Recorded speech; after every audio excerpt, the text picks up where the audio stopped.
சொல்லுங்கன்னு கேட்டிருந்தீங்க. கண்டிப்பா நான் சொல்லணும்னு நினைச்சேன். ஒரு ரொம்ப முக்கியமான விஷயம் கொய்யா பழத்தை பத்தி சொல்லணும்னு. ஒரு 3-4 பழங்கள் சேர்ந்து சாப்பிட்டு நம்ம கிடைக்கக்கூடிய ஊட்டச்சத்து ஒரு பழத்துல கிடைக்கணும்னா நம்ம கொய்யா பழத்துல கண்டிப்பா கிடைக்கும். நம்ம எல்லாரும் வந்து இந்த ஆப்பிள், ஆரஞ்சு, இந்த வெளிநாட்டு பொருட்கள் ரொம்ப சாப்பிடுறோம். தப்பு கிடையாது. ஸ்ட்ராபெரி, ஆப்பிள் இதெல்லாம் ரொம்ப விரும்பி சாப்பிடுறோம். பட் ஆனால் இந்த கொய்யா பழத்தை நீங்க சாப்பிடறதுனால இதெல்லாம் சேர்த்து உங்களுக்கு எல்லாம் இதெல்லாம் சேர்ந்து கொடுக்குற நியூட்ரிஷன் ஊட்டச்சத்தை வந்து இந்த ஒரு பழமே கொடுக்குது. நீங்க கொய்யா பழத்தை எடுத்துக்கிட்டீங்கன்னா அதுல விட்டமின் சி, அதிக அளவுல விட்டமின் சி இருக்கு. 2வது விட்டமின் ஏ. இந்த கொய்யா பழம் நம்ம சாப்பிடறதுனால நம்ம உடம்புக்கு என்னென்ன நன்மைகள் அப்படின்றத நம்ம தெரிஞ்சுக்கணும்.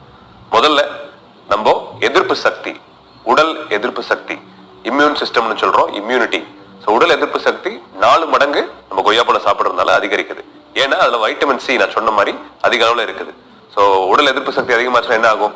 உங்களுக்கு இருதய நோய் வர்றதை குறைக்கலாம். புற்றுநோய் வர்றதையும் இப்போ கொய்யா பழம் சாப்பிடறதுனால குறைக்கிறதுக்கு வாய்ப்பு இருக்குன்றத நிறைய இப்போ ஆய்வுகள் கண்டுபிடிச்சிட்டு இருக்காங்க. அடுத்ததா